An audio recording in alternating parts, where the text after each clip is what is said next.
కోర్టులో తెలుస్తాయి.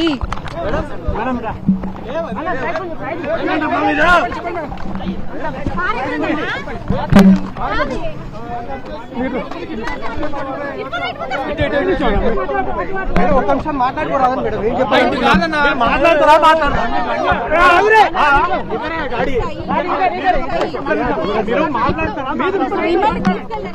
కోర్టులో తెలుస్తాయి.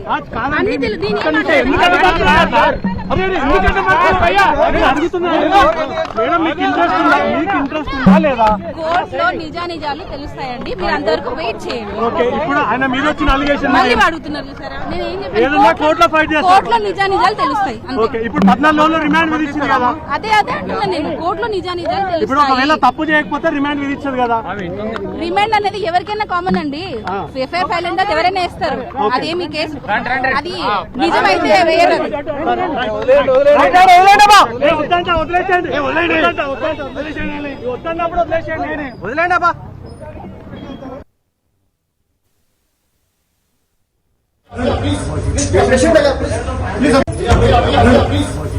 జానీ మాస్టర్ కు 14 రోజుల రిమాండ్ విధించింది ఉప్పరపల్లి కోర్టు. జానీ మాస్టర్ ను చెంచల్గూడ జైలుకు తరలిస్తున్నారు.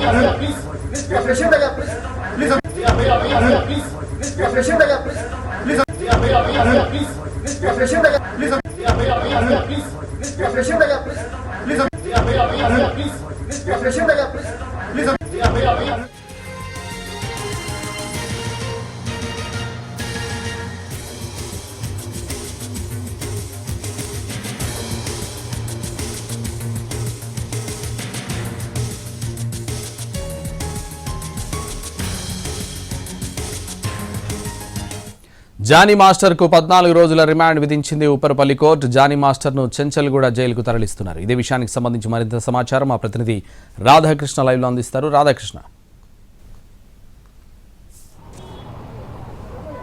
సంతోష్, ప్రస్తుతం ఉప్పరపల్లి కోర్టు నుండి జానీ మాస్టర్ని చెంచల్గూడ జైలుకు తరలించారు. 14 రోజుల రిమాండ్ విధించడంతో ఇక్కడ నుండి నార్సింగి పోలీసులు కొద్దిసేపటి క్రితమే అతన్ని జైలుకు తరలించడం జరిగింది. కోర్టులో అతను ఈ కేసుకు సంబంధించిన దాంట్లో ప్రధానంగా పోక్సో యాక్ట్ పెట్టారు కాబట్టి దాదాపు 3 నెలల వరకు ఈ కేసుకు సంబంధించిన అంశంలో బెయిల్కు సంబంధించిన ఇబ్బందులు కూడా వచ్చే అవకాశం ఉంటుంది. ఒకవేళ అతను ఈ కేసులో బెయిల్ దాఖలు చేయాలన్నా కూడా జిల్లా సెషన్స్ కోర్టుకు వెళ్లాల్సి ఉంటుంది. అక్కడ అతను బెయిల్కు అప్లై చేసుకోవాల్సి ఉంటుంది. ఇవాళ మాత్రం అతను రిమాండ్కు మాత్రం ఇవాళ ప్రొడ్యూస్ చేయడం జరిగింది. రిమాండ్ కోసం జడ్జి అతనికి 14 రోజుల రిమాండ్ విధించడంతో అతను అక్టోబర్ 3వ తేదీ వరకు అంటే ఈ రిమాండ్ విధించడంతో జైలుకు కొద్దిసేపటి క్రితమే తరలించడం జరిగింది. అతన్ని జైలుకు తరలించిన తర్వాత అతని భార్య ఆయేషా బయటికి వచ్చిన తర్వాత ఆమెతోటి మాట్లాడే ప్రయత్నం చేశాము. ఆమె ఈ కేసుకు సంబంధించిన అంశంలో ఏది ఉన్నా సరే తాము కోర్టు ద్వారా పోరాడతామని ఆమె చెప్తున్నారు. ఈ రిమాండ్ అనేది ఈ కేసు నమోదైన తర్వాత ఎవరికైనా సరే రిమాండ్ విధించడం జరుగుతుంది తప్ప నా భర్త ఏ తప్పు చేయలేదనేది ఒకవైపు ఆమె చెప్తుంది. తాము కోర్టులో న్యాయ పోరాటం చేస్తామనేది ఒకవైపు జానీ మాస్టర్ భార్య ఆయేషా చెప్తున్న అంశం. మరొక వైపు ఈ కేసుకు సంబంధించిన అంశంలో చూసుకుంటే మాత్రం ఇటు అత్యాచారానికి సంబంధించిన కేసు, లైంగిక దాడి కేసుతో పాటు ఆమెని మానసికంగా శారీరకంగా దాడి చేయడం దానికి సంబంధించి అలాగే పోక్సో యాక్ట్ కింద కేసులు నమోదు చేశారు. ఈ 3 ఐపీసీ సెక్షన్స్ అలాగే 173, 176 బిఎన్ఎస్ఎస్ యాక్ట్ సెక్షన్స్ కింద కేసులు నమోదు చేశారు. ఈ 5టితో పాటుగా పోక్సో యాక్ట్ ఈ మొత్తం 6 సెక్షన్స్ యాక్ట్ల కింద కేసులు నమోదు చేసిన తర్వాత అతన్ని రిమాండ్కు హాజరుపరచడం జరిగింది. ఇవాళ ఉదయం అతన్ని గోవా నుండి తీసుకొని వచ్చిన తర్వాత ఒక ప్రాంతంలో అతనికి సంబంధించిన స్టేట్మెంట్ మొత్తం కూడా రికార్డు చేయడం జరిగింది. ఆ బాధిత యువతి ఎవరైతే ఫిర్యాదు చేసిన అంశంలో ఆమె పేర్కొన్న అంశాలు ఏవైతే ఉన్నాయో వాటిని అన్నింటిని కూడా అతని నుండి వివరాలు రాబట్టడం జరిగింది. ముంబైలో ఆమెపై లైంగిక దాడికి చేసిన ఘటనకు సంబంధించిన వివరాలు తీసుకున్నారు. అలాగే ఇక్కడికి వచ్చిన తర్వాత కూడా పలుసార్లు షూటింగ్ సమయంలో క్యారీ వ్యాన్లోకి తీసుకొని వెళ్ళి అక్కడ ఆమె పైన లైంగిక దాడికి ప్రయత్నం చేయడం, ఒప్పుకోకపోవడంతో ఆమెని జుట్టు పట్టుకొని అద్దానికి తలని కొట్టినట్లు కూడా ఆమె ఆరోపణలు చేసింది. కాబట్టి వీటికి సంబంధించిన వాటన్నిటికి సంబంధించి ఇతని నుంచి జానీ మాస్టర్ నుంచి పూర్తి వివరాలు అయితే సేకరించడం జరిగింది. స్టేట్మెంట్ రికార్డు చేసిన తర్వాత అతనికి ఒక ప్రైవేట్ ఆసుపత్రిలో వైద్య పరీక్షలు చేయించారు. వైద్య పరీక్షలు చేయించిన తర్వాత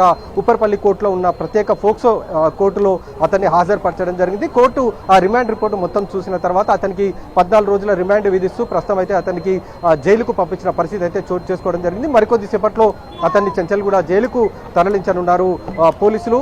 ఒకవేళ ఇప్పుడు ఈ రిమాండ్ ప్రాసెస్ అంతా పూర్తయిన తర్వాత కస్టడీ పిటిషన్ కూడా దాఖలు చేయబోతున్నారు పోలీసులు.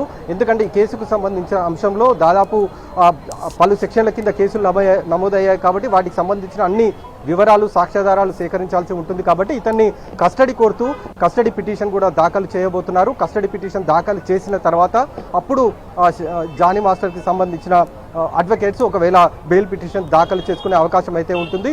ఇప్పుడు మాత్రం రిమాండ్ మాత్రమే ఉంది. ఇవాళ రిమాండ్కు మాత్రం అతన్ని తరలించిన పరిస్థితి అయితే కనబడుతూ ఉంది. Right, thank you Radhakrishna.